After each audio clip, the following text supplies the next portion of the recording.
Hello and welcome back to the Breakaway Bee podcast, where we dive deep into the world of endurance athletics, bringing you the latest science, strategies, and stories to help you break away from the pack.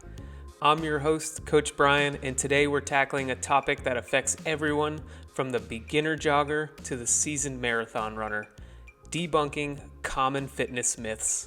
In the realm of health and wellness, misinformation can be just as pervasive as it is persuasive. Every day, new trends, quick fixes, and old wives' tales flood our feeds, offering simple solutions to complex problems. But as we know, when it comes to fitness, the truth is often buried beneath the layers of myth. That's why today we're going on a myth-busting mission, armed with science-backed research and real-world experience to uncover the truth behind some of the most common fitness fallacies. Why does this matter? Because believing in these myths can not only hinder your progress, but can also lead to injury and burnout. As an experienced coach in endurance athletics, I've seen firsthand the impact of misinformation on athletes' performance and well-being. So whether you're an intermediate enthusiast looking to level up your game, or just someone curious about the facts behind the fads, you're in the right place. Let's get ready to separate fact from fiction and set the record straight on what it really takes to achieve your fitness goals. Join me as we debunk these myths one by one, ensuring your fitness journey is based on evidence, not hearsay. Let's dive right in and start sweating the details, not the myths, beginning with the widely held beliefs about sweat and fat loss. We'll kick things off with a myth that's as sticky as the sweat it involves: the belief that more sweat equals more fat loss. It's a misconception that's drenched many a workout shirt and has people believing that the key to weight loss is essentially sweating it out.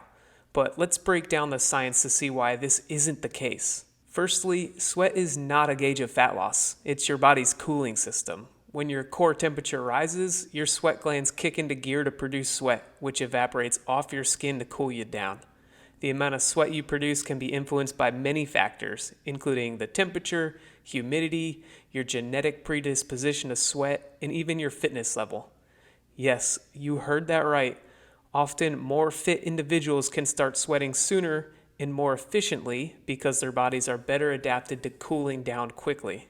Scientific research supports this understanding. A study in the Journal of Clinical Endocrinology and Metabolism indicates that sweating response varies significantly among individuals and is not directly correlated with the intensity of physical effort or the amount of energy expended. This means that while sweating is a crucial biological response to prevent overheating, its presence or absence does not directly reflect the effectiveness of a workout in terms of energy expenditure or fat loss. Now let's talk about fat loss.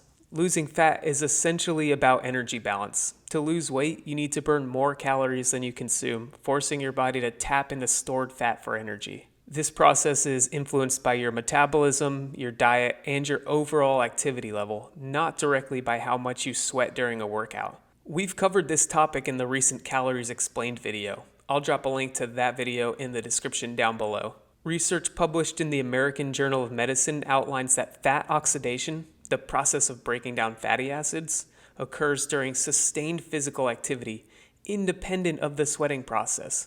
Therefore, the focus should be on the duration and intensity of the workout rather than the sweat produced. In fact, the weight you lose immediately after a sweaty workout is primarily water weight, which is quickly regained once you rehydrate. A study in the International Journal of Sports Nutrition and Exercise Metabolism emphasizes the importance of distinguishing between immediate weight loss due to water loss and long-term weight loss from fat reduction. This distinction is imperative for understanding the effectiveness of different types of exercise for fat loss. So, if you're measuring your workout's effectiveness by how soaked your shirt is, you might be focusing on the wrong indicator. You should understand that a less sweaty workout doesn't mean you're burning fewer calories or making less progress. High-intensity workouts in cooler environments or water-based exercises like swimming may not leave you drenched, but can be incredibly effective for burning calories and building fitness. In essence, chasing sweat can be misleading. Instead, focus on consistent, varied workouts that challenge your body in different ways and a balanced diet to truly unlock fat loss. Remember, fitness is a marathon, not a sprint, and certainly not a sweat contest. Now that we've dried off the misconception about sweat, let's tackle the daily grind and uncover the truth behind workout frequency, armed with a clearer understanding of the real indicators of effective fat loss and fitness progress. Moving on to our second myth, which has probably guilt-tripped many of us for taking a day off from the gym, track, bike, or pool. The idea that you need to work out every day to see results.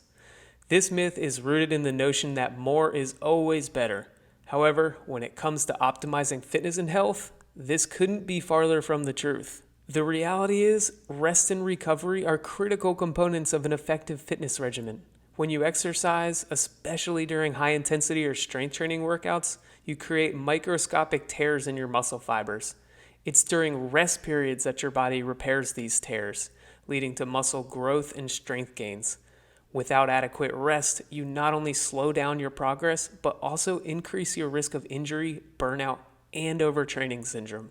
Scientific evidence underpins the importance of rest in an exercise regimen. According to research published in the Journal of Strength and Conditioning, insufficient rest can impair muscle recovery and growth, emphasizing that muscle protein synthesis, a key process in muscle repair and growth, increases during recovery periods following resistance training. Another study in the European Journal of Applied Physiology highlights that strategic rest days can reduce markers of stress and inflammation in the body, which are associated with overtraining and injury risk.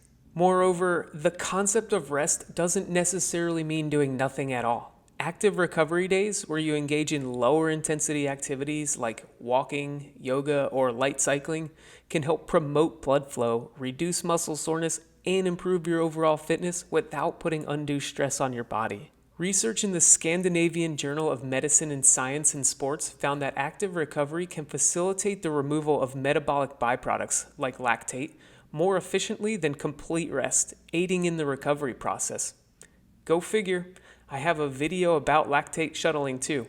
Check out the description for the link to that episode. It's also worth mentioning that the optimal frequency of workouts can vary greatly depending on several factors, including your fitness level, goals, the intensity of your workouts, and your body's ability to recover. A systematic review in the British Journal of Sports Medicine suggests that a mix of high and low intensity workouts, interspersed with rest days, can maximize fitness gains while minimizing the risk of injury and overtraining. For most people, aiming for a balanced workout routine that includes a mix of cardiovascular exercise, strength training, and flexibility work spread out over 3 to 5 days a week with rest or active recovery days in between can be a sustainable and effective approach to achieving and maintaining fitness. So if you've been chaining yourself to daily workouts under the belief that it's the only way to see results, I encourage you to listen to your body and embrace rest days as an essential part of your fitness journey. Remember, achieving optimal health and fitness is a holistic process that includes proper nutrition, adequate sleep, stress management, and yes, taking rest seriously. With a better understanding of how often to hit the gym, let's shift our focus to the weights section and debunk the myth about heavy lifting and getting bulky, armed with a clearer appreciation for the science of recovery and its pivotal role in our fitness programs. Let's lift the veil on our third myth, the widely held belief that lifting heavy weights will inevitably make you bulky. This myth can be particularly deterrent for those who fear becoming too muscular and often leads them to shy away from one of the most effective forms of exercise for fat loss, muscle strength, and overall health. First off, it's important to understand how muscle growth works. Hypertrophy, or muscle growth, occurs when muscle fibers are subjected to stress, such as lifting weights. This stress causes the fibers to tear and repair, leading to increased muscle size and strength over time. However, the extent of muscle growth is highly individual and depends on factors like genetics, hormone levels, diet, and the specifics of your training program. Scientific research further elucidates this process. According to a study published in the Journal of Applied Physiology, muscle hypertrophy involves not just the repair of muscle fibers, but also the accumulation of myonuclei from satellite cells, which are necessary for muscle repair and growth. This complex process is influenced by resistance training variables such as load, volume, and frequency. For most people, especially women, gaining significant muscle mass is a challenging process that requires intentional, targeted effort over a prolonged period. Women in particular have lower levels of testosterone, a hormone that plays a key role in muscle building, making it even harder to achieve a bulky appearance through lifting weights alone. Research in the European Journal of Endocrinology confirms that the anabolic response to resistance training is modulated by sex hormones, with testosterone being a key player in muscle protein synthesis and hypertrophy. It's also important to note that incorporating heavy lifting into your fitness routine has numerous benefits. It can increase your metabolic rate, improving bone density, enhancing joint health, and boost your performance in endurance sports by improving strength and efficiency. A systematic review in the British Journal of Sports Medicine highlighted the positive correlation between resistance training and improvements in metabolic rate, bone mineral density, and overall physical function, debunking the notion that heavy lifting is solely about increasing muscle mass. The key is to focus on progressive overload, which means gradually increasing the weight, frequency, or number of repetitions in your strength training routine. This approach ensures continuous improvement and adaptation by your muscles, leading to increased strength and endurance without necessarily adding bulk. The principle of progressive overload is supported by research in the Journal of Strength and Conditioning, which found that gradual increases in training load optimize strength gains and muscle hypertrophy, catering to individual fitness levels and goals. I use this same progressive overload concept when creating individualized cycling, running, and swimming plans for my athletes. It works amazingly well when executed properly. So, if you've been avoiding the weight room for fear of bulking up, it might be time to reconsider. With the right approach, lifting heavy can be a transformative tool in your fitness arsenal, helping you to build strength, improve body composition, and smash through your fitness goals. After lifting the veil on our weightlifting myths, let's run towards our next misconception and see if cardio is really the only path to weight loss, armed with a clearer understanding of the nuanced relationship between resistance training and body composition. Next on our list is a myth that's had legs for decades, that cardio is the only effective way to lose weight. It's time to run past this misconception and look at what the science says about shedding pounds and improving health. Cardiovascular exercise, such as running, cycling, and swimming, is renowned for its benefits to heart health, endurance, and calorie burning. It's true that cardio can play a significant role in weight loss by creating a calorie deficit, which is essential for shedding pounds. However, it is not the only way, nor is it necessarily the most effective strategy for everyone. Recent findings in the Journal of Obesity suggest that while cardio exercises are efficient in creating a caloric deficit, their impact on weight loss can plateau as the body becomes more efficient at performing these activities. This adaptation can lead to decreased calorie burn over time for the same amount of effort. Research has shown that a combination of cardio and strength can be more effective for fat loss and overall health than cardio alone. A study published in the American Journal of Physiology found that participants who combined cardio and resistance training lost more body fat and preserved more muscle mass than those who only engaged in cardio. Strength training builds muscle mass, which not only improves your metabolism, but also increases your resting metabolic rate. This means you burn more calories even when you're not working out. Additionally, having more muscle mass can improve insulin sensitivity, which helps with long-term weight management. And for a less talked about benefit, diversifying your workout routine can prevent boredom, reduce the risk of overuse injuries, and ensure you're working out different muscle groups. This holistic approach to fitness can lead to better body composition changes as you're not only losing fat, but also building muscle, which can give you a leaner, more toned appearance. The British Journal of Sports Medicine highlights that varied exercise routines are associated with a lower risk of exercise-related injuries and higher adherence rates, contributing to long-term fitness success. It's also important to note that diet plays a very important role in weight loss. The New England Journal of Medicine underscores that no amount of exercise can fully compensate for a poor diet. Consuming nutrient-dense foods, monitoring your calorie intake, and ensuring you're eating enough protein can support your weight loss goals and improve your overall health. So if you've been pounding the pavement or pedaling away with the belief that cardio is the be-all and end-all of weight loss, it might be time to mix things up. Incorporating strength training into your routine and focusing on your diet can provide a more balanced, sustainable approach to fitness and health. Having paced through the cardio debate, let's stretch our understanding further by examining the real role of stretching in injury prevention, armed with a clearer view of the multifaceted nature of effective weight loss and overall health improvement. Rounding off our myth-busting journey today is a belief deeply ingrained in the routines of many athletes and fitness enthusiasts: the notion that stretching before exercise is a silver bullet for preventing injuries. While well-intentioned, this myth simplifies the complex topic of injury prevention and overlooks the nuances of how and when stretching should be incorporated into a fitness routine. Firstly, it's critical to distinguish between dynamic and static stretching. Dynamic stretching involves active movements that gently prepare your muscles and joints for the range of motion required in your workout, enhancing blood flow and flexibility.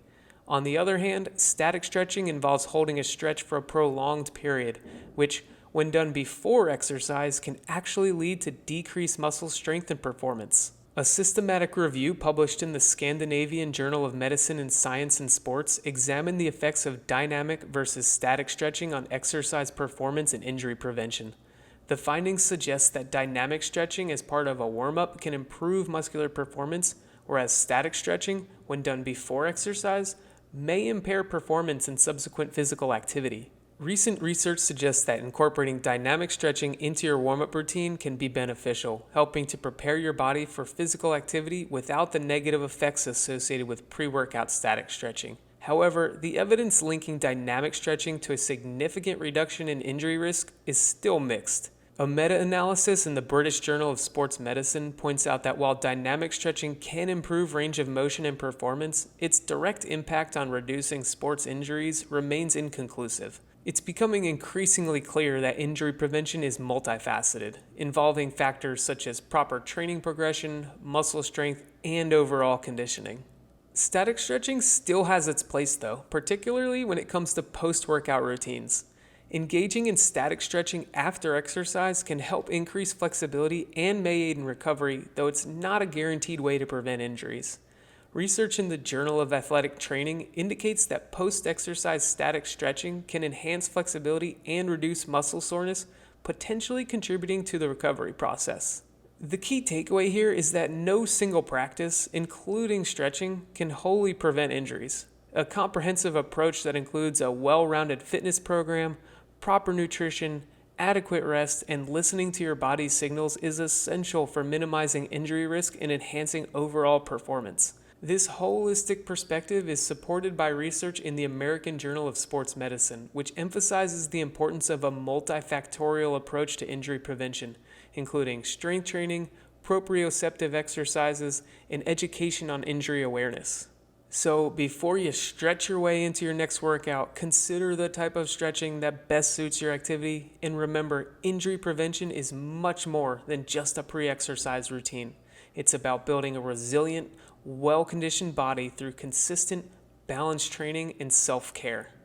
Now that we've flexed our myth-busting muscles, let's pull everything together and reflect on what these debunked myths mean for your fitness journey, ensuring a path that's informed, balanced, and tailored to your unique needs and goals.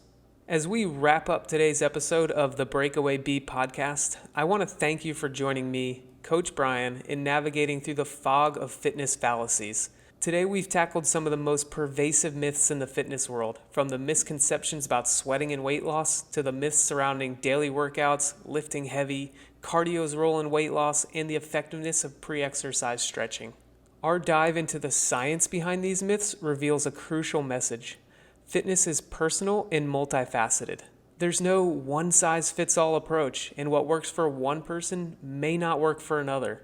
The key is to build a fitness regimen based on sound, evidence-based practices that suit your body, your goals, and your lifestyle.